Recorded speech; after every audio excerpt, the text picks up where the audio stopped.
Hello, everyone, and welcome back to Mr. English Channel. I'm Emily, and I'm so excited to be here with you all today. And I'm Paul. It's great to be back, Emily. We have a fantastic topic for you all today. Something that touches everyone's lives, especially now. That's right, Paul. Before we dive into our super interesting topic, we have a quick favor to ask. If you're enjoying our podcasts, please hit that like button. Share this episode with your friends who are learning English. And most importantly, subscribe to Mr. English Channel so you don't miss any of our new episodes. Your support really helps us grow. Absolutely. Every like, share, and subscribe helps us create more amazing content for you. So thank you in advance for helping us out. Okay, Paul. Today's topic is something we all use every single day, sometimes without even thinking about it. Technology as a way of life. And we're going to explore a very specific and helpful part of that. How using apps can help you learn English. Oh, I love this topic, Emily. Technology has changed so much, hasn't it? It's not just for work or complicated things anymore. It's part of how we relax, how we communicate, and yes, how we learn. Exactly. Think about it, Paul. Just a few years ago, if you wanted to learn English, you probably had to go to a physical school, buy a lot of heavy books, and maybe listen to some audio CDs. Now, you can pull out your phone, open an app, and start learning right away. It's truly amazing how accessible learning has become. It really is. I remember when I was first trying to learn a second language, which was Spanish for me, I used to carry around a small dictionary. If I heard a new word, I'd stop, pull out the dictionary, and look it up. It was quite a process. Now, with a translation app on your phone, it's instant. You can even speak into it. That's a perfect example, Paul. And it's not just about translation. Technology has integrated into our lives in so many subtle ways. From setting alarms, checking the weather, ordering food, or even finding your way around a new city, technology is always there, helping us. It's truly a way of life now, not just a tool. And for English learners, this is fantastic news, because if technology is everywhere, that means there are more opportunities to use English in real-life situations, even if you're just interacting with an app. Many apps are designed in English first, so you're already getting exposure. That's a brilliant point, Paul. Even if you're not actively using an English learning app, just navigating your phone settings while using social media apps can expose you to English vocabulary and phrases. It's a passive way of learning that adds up over time. Think about the common terms you see: settings, notifications, share, like, comment, follow. These are all English words you learn just by using your phone. And these words become second nature. You don't even think of them as English words anymore, do you? They're just what you click. That's the beauty of integrating English into your daily life through technology. It makes learning feel less like studying and more like just living. Absolutely. And when we talk about actively using apps to learn English, the options are endless now. There are apps for vocabulary, for grammar, for listening, for speaking, for reading. You can find an app for almost anything you want to improve. Let's talk about some of the most popular types of apps, Emily. I think one of the first things many learners look for are vocabulary building apps. Apps like Anki, Quizlet, or even simple flashcard apps can be incredibly effective. Yes, vocabulary apps are fantastic for building your word bank. They often use spaced repetition, which is a clever way of showing you words just when you're about to forget them. This helps move the words from your short-term memory to your long-term memory. It's like having a smart tutor who knows exactly when to remind you of a word. And the great thing about these apps is that you can often create your own flashcards. So if you're reading an English book or watching an English movie and you come across new words, you can quickly add them to your app and review them later. It personalizes the learning experience. That's a really valuable tip, Paul. Personalization is key.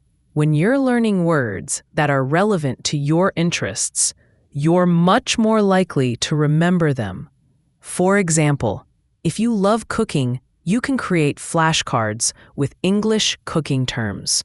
If you love sports, you can learn sports vocabulary. Beyond vocabulary, grammar is often a challenge for English learners. But there are some amazing apps out there that make grammar practice fun, almost like a game. Apps like Duolingo, for instance, blend grammar lessons with interactive exercises. Duolingo is a great example of gamified learning. You earn points, you level up, you compete with friends. It makes learning feel less like a chore and more like a game. This can be really motivating, especially on days when you don't feel like studying. The small, digestible lessons are perfect for fitting into a busy schedule, too. Just 10 to 15 minutes a day can make a big difference. Yes, and that's a crucial point, Emily. The accessibility of these apps means you can learn anywhere, anytime. On your commute, during your lunch break, even waiting in line at the supermarket. Those small pockets of time add up. Absolutely. And speaking of speaking, many learners feel shy about practicing their English speaking skills. But technology can help with that too. There are apps that connect you with native English speakers for language exchange, like HelloTalk or Tandem. These language exchange apps are brilliant. You can find a native English speaker who wants to learn your language, and you can teach each other. It's a win-win situation. You get to practice speaking in a real conversation, get feedback, and even make new friends from around the world. It's like having a global pen pal, but for speaking. And the pressure is often lower than in a classroom setting. You're talking one-on-one, and the other person is also a learner, so they understand the challenges. Plus, you can often do voice messages or video calls, which is even more authentic. Some apps even use AI to help with pronunciation. You can speak a phrase, and the app will analyze your pronunciation and give you feedback on where you can improve. This is super helpful because sometimes it's hard to hear your own mistakes. That's fascinating, Paul. The advancements in AI for language learning are truly impressive. It's like having a private pronunciation coach right in your pocket. This kind of immediate feedback is so valuable for correcting habits early on. What about listening skills, Emily? How can apps help with that? For listening, there are many options. Of course, you can listen to our podcast on Mr. English channel. But beyond that, many apps offer audio lessons, dialogues, and stories at different levels. Some news apps also have audio versions of articles, which is great for combining reading and listening. And of course, YouTube is a fantastic resource, as are streaming services with English movies and TV shows. That's a great point. Even just listening to English music or podcasts, like this one, is a form of learning. You're immersing yourself in the sounds and rhythms of the language. Many apps allow you to control the playback speed too, which is very helpful for beginners. You can start slow and gradually increase the speed as you get more comfortable. Yes, controlling the speed is a game changer for listening practice. It allows you to really focus on individual words and phrases without feeling overwhelmed. And then, once you feel confident, you can try listening at normal speed. And for reading, there are apps with graded readers, which are books written specifically for English learners with simplified vocabulary and grammar. There are also news apps that provide simplified articles. Reading on your phone or tablet is very convenient. Reading apps are fantastic because they often have built-in dictionaries. If you come across a word you don't know, you can just tap on it, and the definition will appear. This saves so much time and makes reading much less frustrating. You don't have to stop your flow to grab a dictionary. So, Emily, if someone is just starting out and wants to use apps to learn English, what would be your top advice?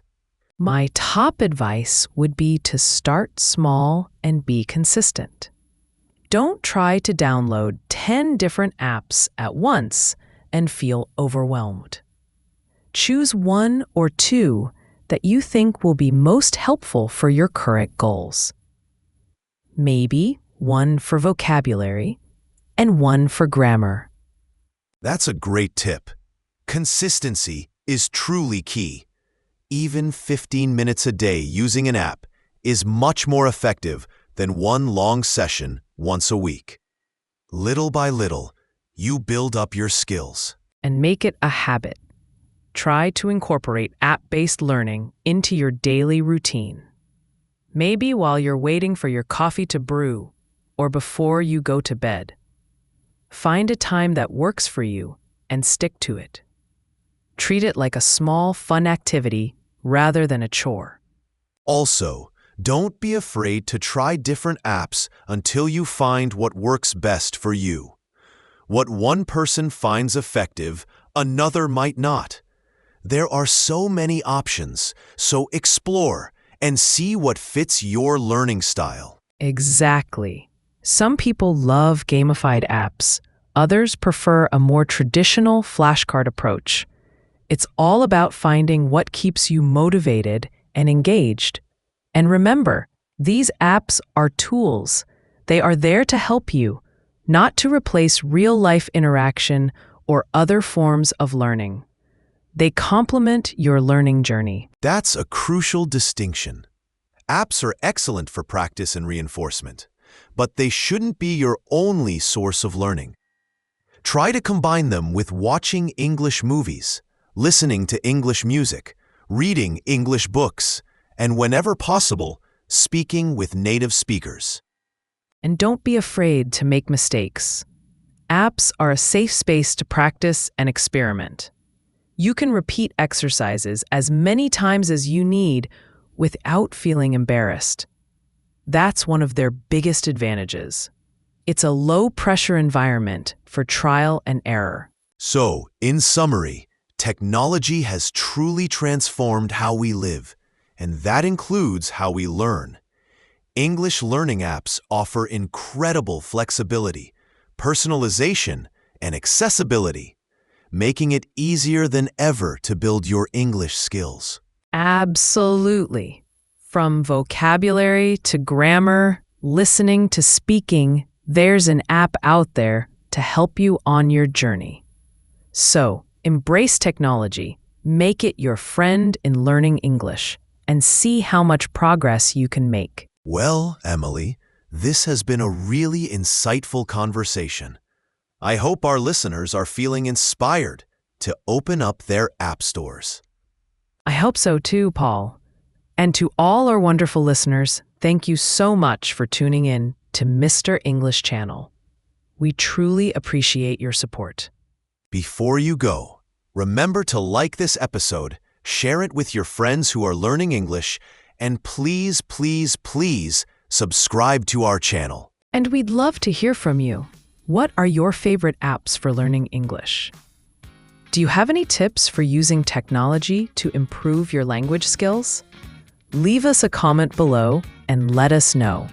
We love reading your messages and getting your feedback. Your comments help us know what topics you're interested in, and they also help other learners discover new resources. So, share your thoughts. That's all for today's episode of Mr. English Channel.